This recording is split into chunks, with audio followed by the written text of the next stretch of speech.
eu diria, retornar, né, a comunhão dos irmãos aqui, nos alegra muito, ver outros irmãos novamente aqui, e nós sabemos que é realmente prazeroso conhecer outras pessoas. Então, que a boa mão do nosso Deus continue preservando os irmãos. A igreja em Maringá, ela tem orado pelos irmãos aqui. Nós acompanhamos os irmãos nesse exercício de oração e sempre lembramos dos irmãos aqui. Estes dias estivemos ocupados com as orações feitas em favor do irmão Valdir, esse que foi operado agora. E os irmãos continuam orando para a recuperação dele, pela salvação dele.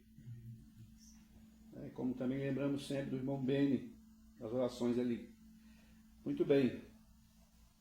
Nós vamos olhar para um pequeno livro chamado Efésios. Efésios. É uma carta de Paulo. Efésios, capítulo 4. Vou esperar que vocês encontrem. A carta aos Efésios foi escrita da prisão. Paulo está preso. Paulo trabalhou na cidade de Éfeso pregando o evangelho. E ali quis o Senhor Deus plantar uma igreja. Quando ele fala plantar uma igreja, não é levantar um prédio. Não é construir algo de caráter material. Uma igreja é feita por pessoas. O Senhor chama de pedras vivas. Um organismo vivo. Então, uma igreja, quando nós falamos em igreja, nós não pensamos em um prédio. Nós pensamos em pessoas. E naquela cidade, Paulo pregou o evangelho e muitas pessoas se converteram ao Senhor Jesus. Judeus e gentios. E, segundo a história, Deus plantou ali uma igreja fortalecida. Uma igreja que trouxe muita alegria para o coração do Senhor. A característica dessa igreja de Éfeso, eles amavam uns aos outros verdadeiramente. Amavam com o amor de Deus. Amavam ao Senhor e amavam os irmãos. Paulo vai dizer deles que ele ouviu acerca do amor deles uns para com os outros. Irmãos, só esse testemunho pode impactar esse mundo aí fora. Esse mundo está cheio de ouvir teoria e ouvir contos de religiosidade. Esse mundo só será impactado se nós verdadeiramente estivermos dispostos a viver verdadeiramente o cristianismo, como a Bíblia ensina. Nós vamos olhar o texto essa noite, capítulo 4 da carta que Paulo escreve aos Efésios, e nós vamos ler a partir do verso 17. O apóstolo Paulo, ele segue, se a gente pode dizer, uma linha de raciocínio. Primeiro ele dá a doutrina é fundamento, é alicerce, é a base. Capítulo 1, capítulo 2, capítulo 3, doutrina. Ele apresentou o ensino acerca, podemos assim dizer, da Trindade, da pessoa do Pai, da pessoa do Filho, da pessoa do Espírito Santo. Vou lembrar os irmãos, ele vai falar acerca do Espírito Santo, ele vai dizer, em quem vocês estão, verso 13 do capítulo 1. Depois que vocês ouviram o Evangelho da verdade, tendo nele crido, vocês foram selados com o Espírito Santo da promessa. Qual é o penhor, a garantia, a possessão adquirida? Vocês agora são meus. Essa é a ideia. Há um pertencimento. Agora pertencemos a Ele por compra. Ele nos comprou. Pertencemos a Ele. Então ali, se você olhar no capítulo 1, Paulo vai falar de uma obra planejada por Deus. Paulo chama beneplácito. A palavra beneplácito é o bom prazer de Deus. Deus teve um bom prazer. Olhar para esse mundo de trevas, de pecado, de tanta miséria, e planejar a obra da redenção. A obra da redenção. ela foi planejada lá na eternidade. E cada uma das 3 pessoas da Trindade, a pessoa do Pai, o planejar, a pessoa do Filho, a execução, vir ao mundo. Você vai encontrar novamente, se foi o bom prazer do Pai, lá no capítulo 1 vai dizer, e foi também o seu bom prazer realizar a obra do Senhor Jesus. Alegria. Ele sentiu prazer na realização da obra. Agora o Espírito Santo, ele aplica a obra no coração, no nosso coração. Ele aplica. Só podemos ser salvos por meio dessa obra realizada pelo Espírito Santo. Ele aplica essa obra nos convencendo do juízo, da justiça e do pecado. Então, é para essas pessoas que Paulo está escrevendo. Então, primeiro a doutrina, porque a palavra trindade não aparece. Você não vai encontrar a palavra trindade. Mas você vai ver as 3 pessoas divinas unidas na salvação e também nos dando capacidade para servir a Ele, dando-nos dons espirituais. Mas nessa noite, o meu desejo do meu coração, a partir do verso 17, falar com os irmãos, a vida cristã não é um estilo de vida, mas é uma nova vida.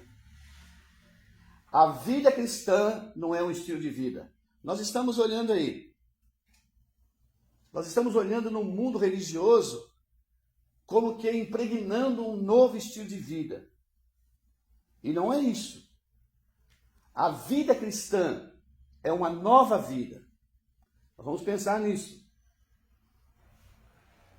Há tempos atrás, há um mercado próximo da nossa casa, e esse mercado já foi vendido mais de uma vez. E chegando naquele mercado ali um dia de manhã para comprar alguma coisa, os atendentes estavam usando uma camiseta, e na camiseta estava dizendo, sob nova direção. Sob nova direção. Que ideia impressionante. Deveria estar estampado na nossa mente como salvos. Uma vez salvos, sobre nova direção. O Senhor nos tirou do império das trevas.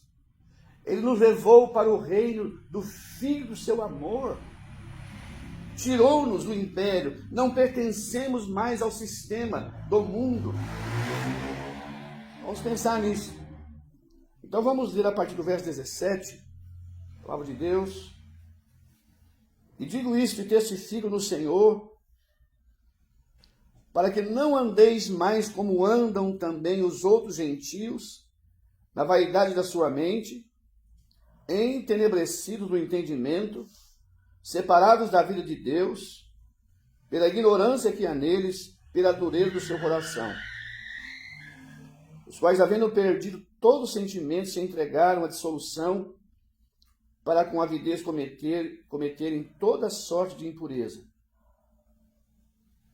Mas vós não aprendestes assim a Cristo, se é que o tendes ouvido, e nele fostes ensinado, como está a verdade em Jesus.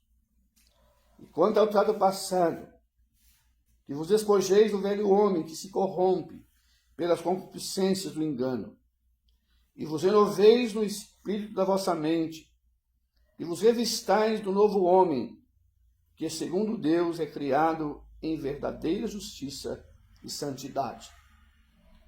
Nós vamos ficar com essa primeira parte pensando que a vida cristã é uma nova vida e não um estilo de vida. Quando nós pensamos em estilo de vida, nós vemos nitidamente na sociedade que nós vivemos, nós vemos que há aqueles que ditam o estilo de vida, especialmente os meios de comunicação, especialmente, me permite dizer, os artistas, vamos assim dizer, na verdade, os educadores. E nós vimos, então, as pessoas seguindo. É muito comum você, embora eu não tenha, mas eu sei que as pessoas falam isso, eu não tenho. Eu uso o WhatsApp, mas eu não tenho, como é que eu vou dizer, o Facebook, Instagram, eu não tenho. Mas eu ouço as pessoas dizer, eu tenho tantos seguidores. E as pessoas precisam de ter alguém para seguir o estilo de vida. E nós estamos olhando, irmãos, um mundo desequilibrado. Um mundo totalmente perdido, cambaleando. Porque estão seguindo pessoas que não podem ajudá-las. E nós estamos olhando que mesmo vivendo esse estilo de vida extravagante, estão vazias, ocas. Então nós vamos pensar nisso. Paulo está escrevendo para aqueles irmãos. Lembra que gentios aqui, versículo 17, ele fala os outros gentios. Porque ele está falando com gentios. Gentios são todos aqueles que não são judeus. Todos nós que não, todo ser que não é judeu, que não nasceu judeu, é gentio. Nós somos gentios. Paulo está falando agora, ele está usando um termo aqui, não andar como andam os outros gentios. Se a gente olhar essa carta, uma característica dessa carta, queria que você olhasse comigo, no capítulo 2, vamos olhar como é que era o nosso andar. Capítulo 2, verso 1. Antes de nós sermos salvos, versículo 1, e vos vivificou, estando vós mortos, em vossas ofensas e pecados. Vos vivificou. A ideia aqui é dar vida ao que está morto, dando vida. Imagine você chegando para um funeral, ali tem um caixão, tem uma pessoa ali morta, a comunicação cessou, está interrompida, porque não tem vida. A morte encerrou, separou, não há mais sentimento. Paulo está dizendo aqui, e vos vivificou, estando vós mortos em ofensas e pecados. Nós não fizemos nada para nos tornarmos pecadores. Nós já nascemos pecadores. Lá no ventre da nossa mãe, ainda informe, aquela célula, ali estava uma semente do pecado desenvolvendo dentro de nossas mães, e nós ali fomos sendo formados, e de repente aquela criança inocente, uma semente do pecado ali está, podemos dizer, desenvolvendo uma natureza pecaminosa. E nós nascemos então aqui pecadores, pequenos pecadorzinhos, pecadores que vão crescer, cuja natureza é pecar. O pecado se desenvolve em nós, ele cresce, e ele é uma força avassaladora que vai nos impelir a pecar.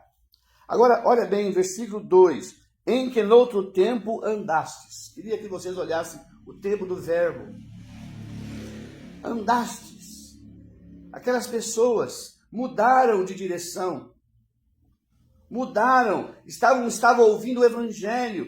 Haviam ouvido o Evangelho e haviam depositado fé para serem salvas. Mas Paulo está dizendo, vocês andavam noutro tempo, seguindo o curso do mundo, segundo o príncipe da potestade do ar, do espírito que agora opera nos filhos da desobediência. É impressionante como o sistema mundano,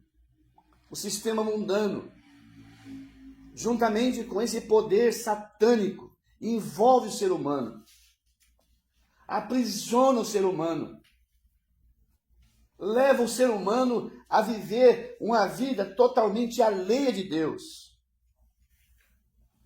Então aqui nós temos quem eram os efésios, como eles viviam, como era o comportamento deles.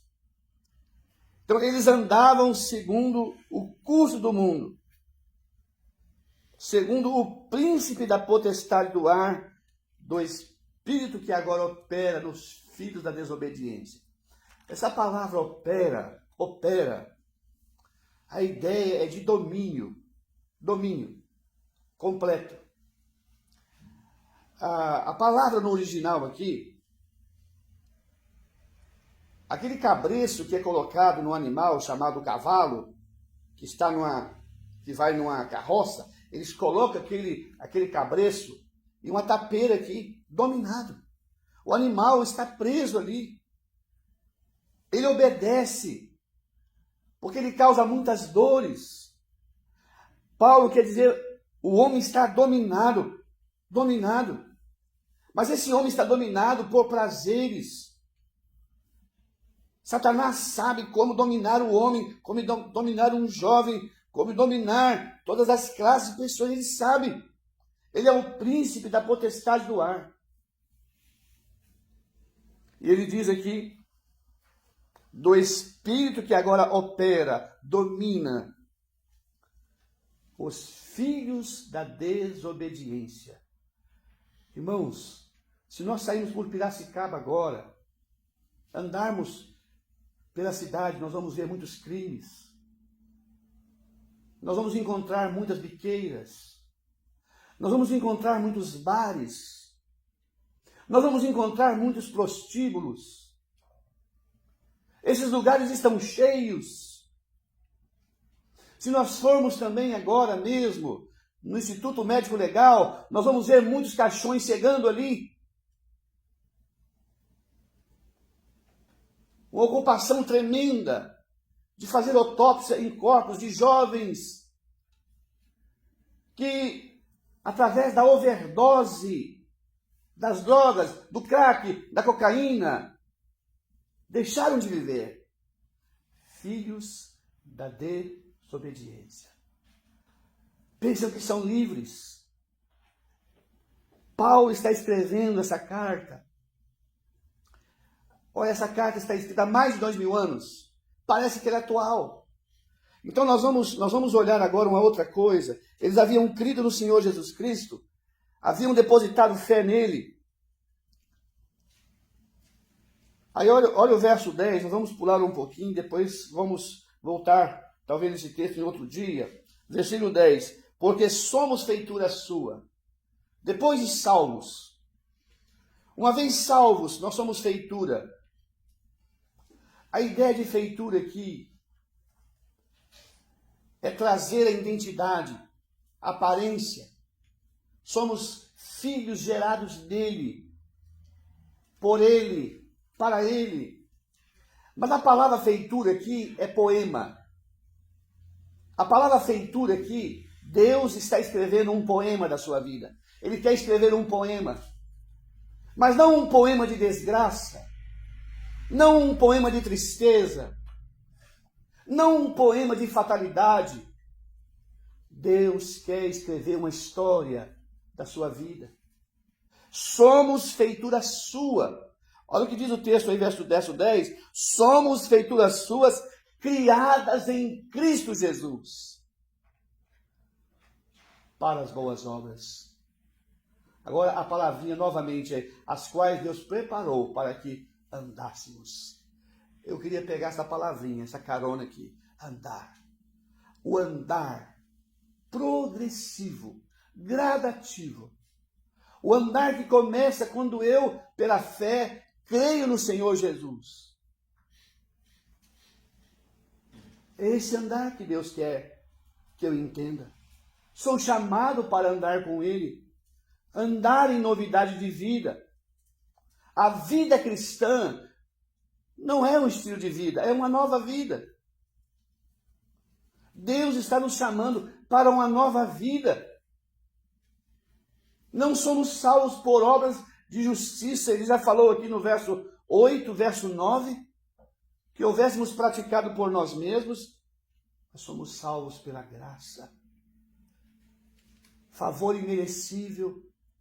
Não merecemos nada de Deus, mas Deus age através do seu Espírito, me convence do meu pecado, do meu juízo, da sua justiça, e me mostra que é possível receber perdão pela morte do Senhor Jesus Cristo da cruz do Calvário. Então agora Paulo falou assim, vocês são verdadeiros poemas. Irmãos, a nossa vida progressa. Se fôssemos contar quantas coisas feias, como Deus pode escrever algo bonito acerca de alguém. Eu fico pensando daquele ladrão que morreu ao lado do Senhor Jesus, que nada fez, nada merecia. O Senhor falou, hoje estarás comigo no paraíso. Nós estamos olhando e vendo o Senhor escrevendo verdadeiros poemas acerca de pessoas que Ele salva. Então, para a gente entrar no contexto aqui, de verso 17, e digo isso e testifico. Essa palavra testificar é testemunhar. É alguém sendo chamado num tribunal para testemunhar algo sério. Alguém coloca a mão sobre a Bíblia, juro dizer a verdade, somente a verdade. Testificar. Não pode faltar com a verdade. Paulo está dizendo, e digo isto, e testifico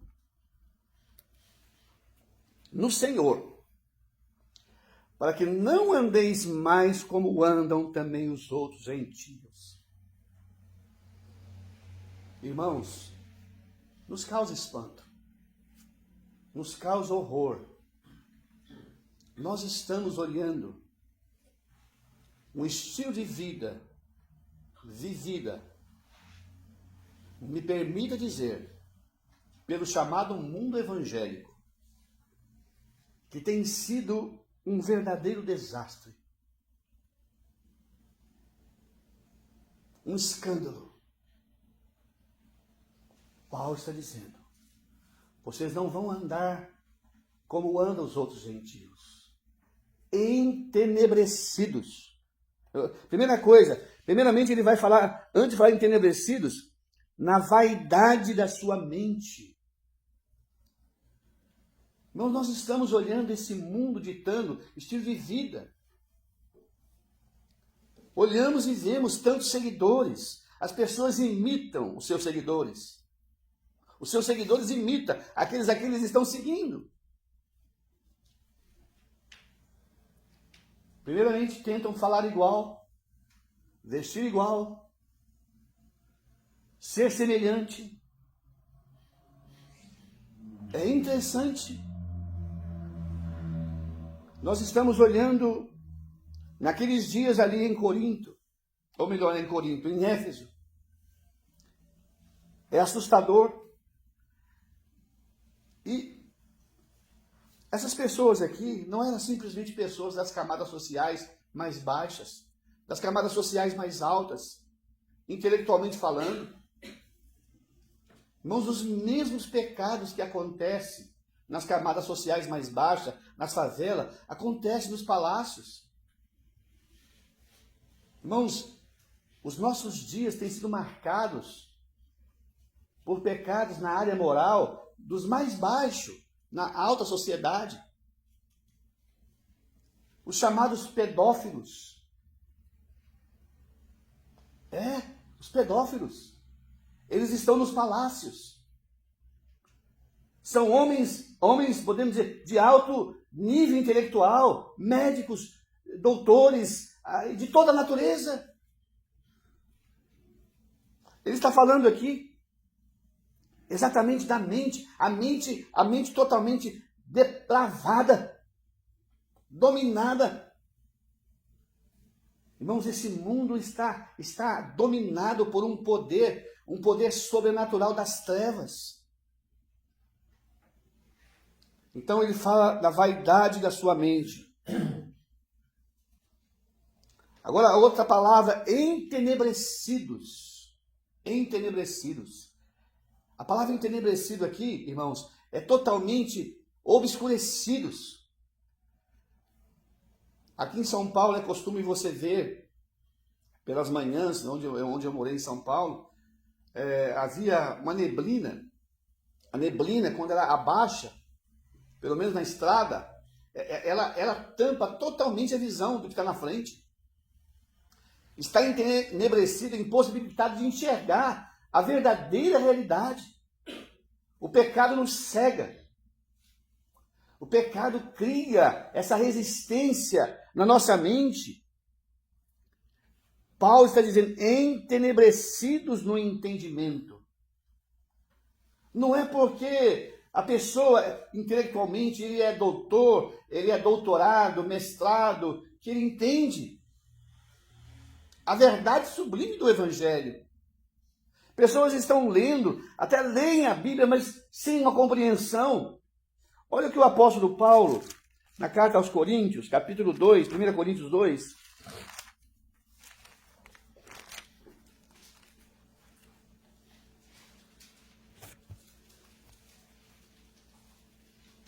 versículo 14. O homem natural não compreende as coisas do Espírito de Deus. 1 Coríntios 2, verso 14. Ora, o homem natural não compreende as coisas do Espírito de Deus, porque lhe parecem loucura. Loucura. Como isso? É só crer. É só confiar. É só receber a Cristo como Salvador e está tudo resolvido. Aquele que crê tem a vida eterna. Quem está falando isso é Deus, não é homem. Aquele que crê no Filho tem a vida eterna, não entra em condenação, passou da morte para a vida. É Deus que está falando. E quando Deus fala, vale a pena ouvir o que Deus fala. Então esse homem natural aqui é aquele mesmo homem lá, entenebrecido.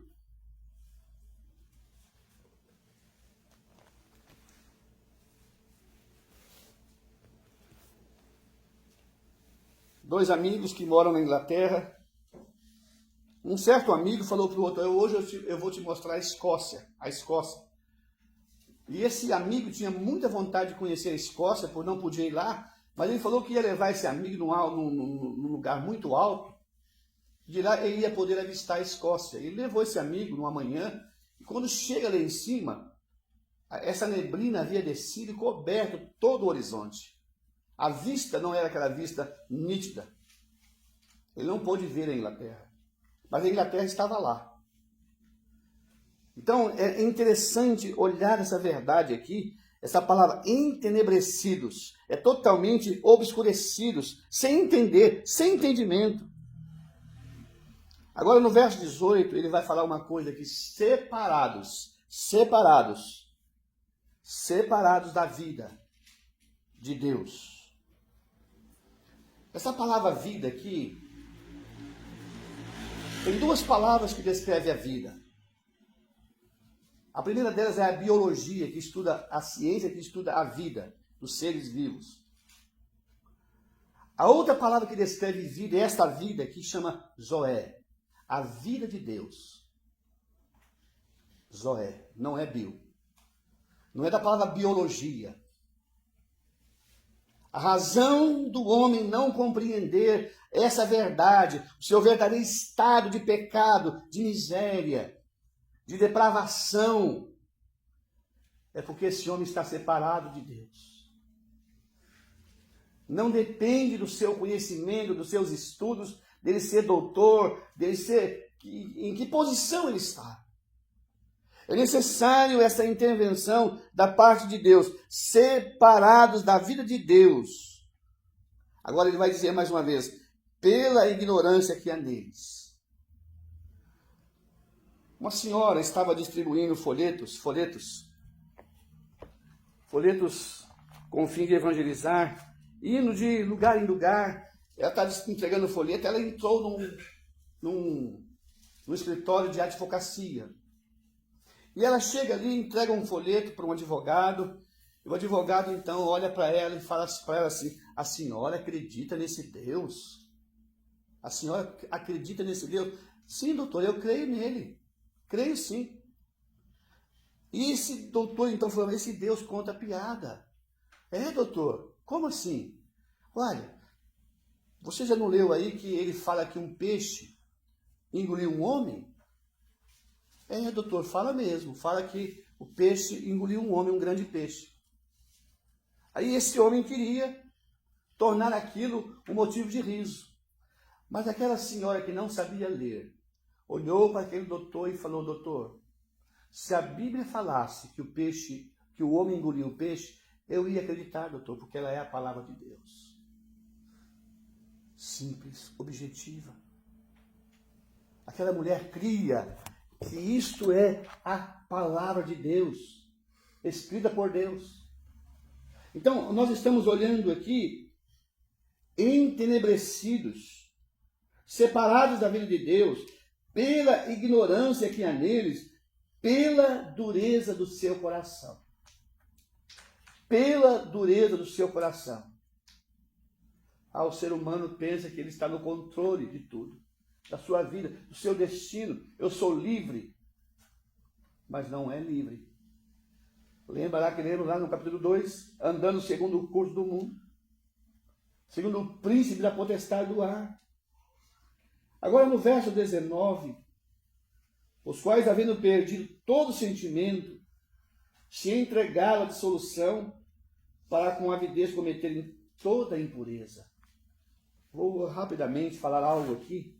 Havia um templo em Éfeso, chamado o Templo da Diana dos Efésios. Havia um culto dedicado a uma deusa chamada Diana. Segundo os estudiosos, lá nesse templo havia 1000 prostitutas cultuais. Prostitutas. E você quer saber o que é mais triste? Os pais levavam suas filhas, donzelas, e entregavam para ser sacerdotisa. O culto ali envolvia isso. O culto envolvia a prostituição, a miséria, a degradação. Gente, é diferente dos nossos dias. A nossa cidade tem 600 mil habitantes. Ficamos horrorizados em ver a miséria. A Cracolândia que não tem só pobres, não, gente. Tem gente rico, tem médico, tem advogado, tem mãe de família, tem pai. Pessoas que entraram ali e não saíram mais. Os prostíbulos estão para todo lado, em toda classe. Uma verdadeira depravação. É esse estilo de vida que esse mundo está ditando, que as pessoas seguem. As pessoas acham que isso é viver a vida, é aproveitar a vida. O que mais nós ouvimos nesses dias, ele diz aqui: para com avidez cometerem toda sorte de impureza. Aproximadamente há 30 anos atrás, eu vou falar 30 se não for mais, a doença daquele período foi a AIDS. A AIDS. Eu queria com muito temor que você olhasse comigo em Romanos capítulo 1. Ele fala: com avidez cometerem toda sorte de impureza. Olha como Deus é sábio. Deus não é pego de surpresa. Deus não é pego da última hora. Como que alguém dissesse assim: eu peguei Deus de surpresa. Não, Deus não vai ser pego de surpresa nunca. Capítulo 1 de Romanos.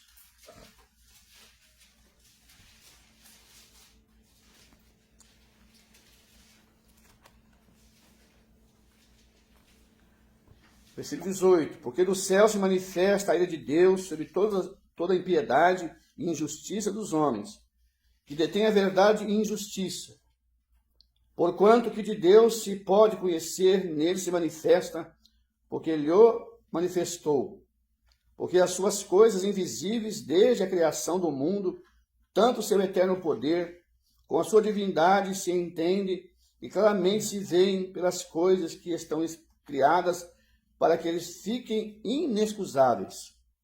Porque, tendo conhecimento de Deus, não glorificaram como Deus, nem lhe deram graça, antes em seus discursos se desvaneceram e o seu coração insensato se obscureceu. Dizendo-se sábio, tornaram-se loucos. Agora eu quero que você observe bem. Vocês que estão aqui essa noite, os jovens que estão aqui essa noite, mudaram agora de Deus incorruptível em semelhança da imagem de homem corruptível, de aves, de quadrúpedes, de répteis.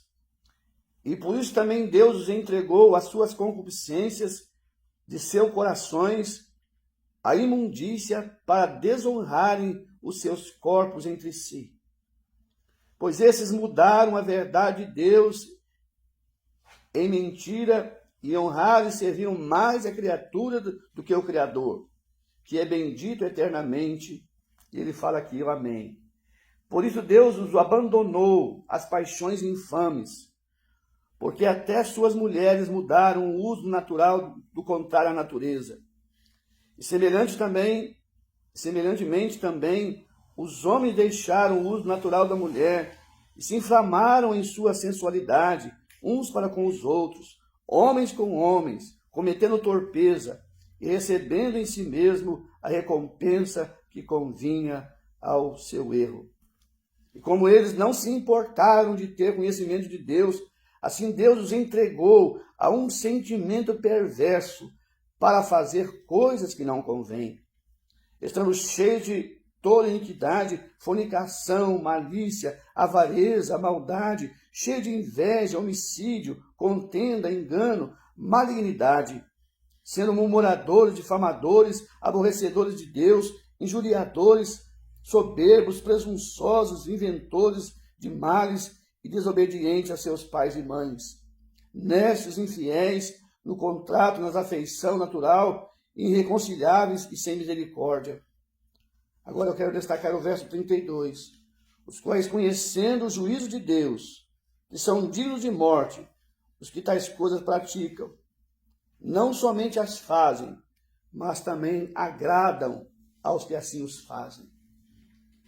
Irmãos, há 2000 anos atrás, em Roma, esses pecados que nós estamos olhando agora estavam sendo praticados. Uma devastação na sociedade de Roma. Tudo isso que nós estamos olhando agora estava sendo praticado em Roma, praticado em Éfeso, praticado em todos os lugares. Se você tiver tempo de ler esse capítulo aqui, do verso 18 até o 32, você vai ler com o tempo. Nós estamos olhando, irmãos, na sociedade, tentando ditar um estilo de vida, mostrando que não há nenhum problema do relacionamento do homem com homem, mulher com mulher. É o que Deus diz que é verdade. Não é o que a sociedade diz. Não é os nossos, vamos assim dizer, os que estão tentando ditar esse estilo de vida para nós. Olha o verso 32. Não só os que fazem, mas também os que se agradam dos que fazem. Irmãos, não podemos falar. A ideia aqui é não poder condenar esse tipo de prática. Homem com homem, mulher com mulher. Você entra em qualquer lugar hoje, você vai ver esse relacionamento. Homem de mão dada com homem, mulher de mão dada com mulher. Homem beijando homem, mulher beijando mulher. Literalmente, meus irmãos. Para com avidez cometerem toda sorte de impureza. Irmãos, Paulo estava dizendo, vocês viviam assim. Era nesse estilo de vida que vocês viviam antes. Era assim que a vida de vocês eram marcadas. o sentimento que dominava vocês, vocês se entregaram à dissolução. Não ficamos horrorizados. Olhamos para a casa do vizinho e vemos uma moça nova que chega com a outra moça e ali passa a noite, como se fossem namoradas. Normal. Os pais acham normal, mas não são cristãos, são gentios. 2 vezes. Essa sociedade quer nos fazer parecer que isso é normal.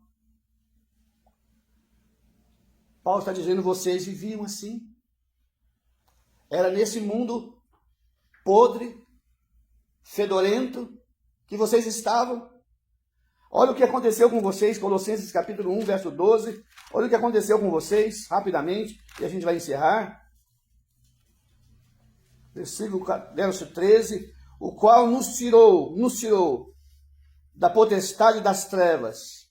Verso 13. O qual nos tirou da potestade das trevas e nos transportou para o reino do Filho do seu amor. Nos transportou. O Senhor entrou naquele lugar onde nós estávamos presos. E falou para nós, meu filho, só tem um caminho. Sair daqui e viver eternamente. Ficar aqui e morrer eternamente. A morte do Senhor Jesus no Calvário, ela escancarou com aquelas portas do inferno, que nos prendia, que nos tornava seus escravos. Agora eu posso abandonar esse ambiente, mas eu preciso desejar, eu preciso querer. É necessário a contrapartida. Eu preciso. Ó Deus, eu não mereço, mas eu preciso. Ele nos tirou da potestade das trevas e nos transportou para o reino do Filho do seu amor. Então nós vamos parar por aqui. Agora Paulo vai dizer no versículo 20. Agora ele vai deixar o comportamento dos não salvos, dos perdidos, e vai virar para os crentes e vai dizer, mas vocês não aprenderam assim. Irmãos, nós estamos sendo marcados por pecados do mundo evangélico. Irmãos, eu vou contar algo aqui, é triste. Essa semana saiu uma notícia de um chamado pastor vestido de roupas íntimas, filmado numa cidade grande, e isso está viralizando nas redes sociais. Ô, irmãos, que escândalo. Mas escândalos pior do que esses. Nós estamos olhando pessoas que nós conhecemos, pessoas talvez do nosso ciclo social, que a gente conhece, vivendo, irmãos, tem esse nome de evangélico, mas vive como se não conhecesse a Deus. A vida cristã não é um estilo de vida, é uma vida nova. Vocês não aprenderam assim a Cristo. Agora Paulo está dizendo, mas vocês não aprenderam assim a Cristo. Se é que tendes ouvido e fostes ensinados com esta verdade, como é a verdade em Jesus. Que o nosso Deus, que Ele nos ajude a desejar, a renovar, vamos assim pensar, o despir do velho homem. Talvez nós tenhamos reservado alguma coisa do velho homem que nós ainda gostamos muito e acariciamos aquilo como se fosse algo que nós não podemos viver sem aquilo. Então Paulo está dizendo, olha, vocês não podem continuar vivendo como vivem os outros gentios. Não são os homens mundanos, não são as mulheres mundanas que devem ser, eu vou dizer assim, as pessoas com quem eu desejo viver igual. O meu padrão não é o artista de Hollywood. Não é as cantoras de Hollywood. O meu padrão é a palavra de Deus. Que Deus possa impregnar em nós a sua palavra. Nos tornar verdadeiros cristãos genuínos. algo que ele possa sentir, aspirar o cheiro. Irmãos, o Senhor falou para uma igreja nas cartas do Apocalipse: estou a ponto de vomitar vocês da minha boca, porque vocês não são morno e nem frio, vocês não são quente e nem frio, mas morno. Que o Senhor nos ajude. Amém.